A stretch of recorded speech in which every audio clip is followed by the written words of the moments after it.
तुम्हा सर्वांना जय भीम। आज सन्माननीय ठाण्याचे आयुक्त राव यांना आम्ही भेटलो। विषय असा होता, ठाणे महानगरपालिकेतर्फे दरवर्षी परमपूज्य डॉक्टर बाबासाहेब आंबेडकर यांची जयंती साजरी करतायत आणि होत असते। आणि ह्या वर्षीसुद्धा 17 मेला ठाणे महानगरपालिकेतर्फे जयंती उत्साहात साजरी झाली आणि त्या उत्साहामध्ये आम्ही संपूर्ण ठाणे शहरातील आंबेडकर अनुयायी त्या ठिकाणी आम्ही होतो जयंतीमध्ये आणि उत्साहात ती जयंती पार पडली।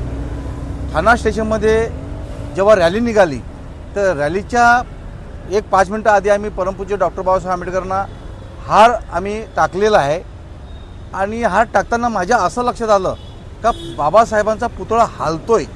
माझ्या लक्षात आलं तर मी दुसऱ्यांदासुद्धा परत हात लावला तर मला तरीसुद्धा वाटलं का हे पुतळा कुठेतरी हालत आहे, परंतु मी कुठेही वाच्यता न करता, कारण त्या ठिकाणी खाली जवळजवळ हजारो पब्लिक त्या ठिकाणी होती, आंबेडकर अनुयायी त्या ठिकाणी होते। म्हटलं मी जर काही वाच्यता केली तर उगाच आंबेडकर समाज चांगल्या उत्साहाच्या दिवशी भडकतील आणि काहीतरी वेगळा प्रकार होऊ नये म्हणून मी तो शांततेत त्या ठिकाणी रॅलीमध्ये सहभाग झालो आणि आम्ही जयंती साजरी केली।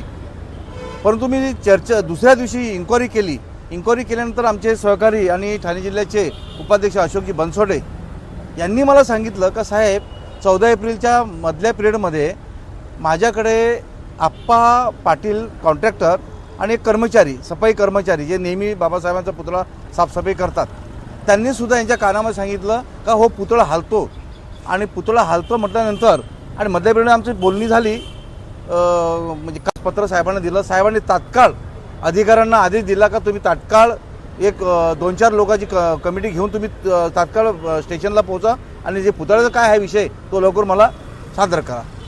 आता आयुक्तांनी आपल्याला आश्वासन दिलेलं आहे, पुढची भूमिका काय असेल आपली? नाही, आता आयुक्तांनी आदेश दिला, त्यांना आयुक्तांनी स्वतः सांगितलं का आम्हाला आमचा तो अस्मितेचा विषय आहे आणि आम्हाला ते करणंच आहे।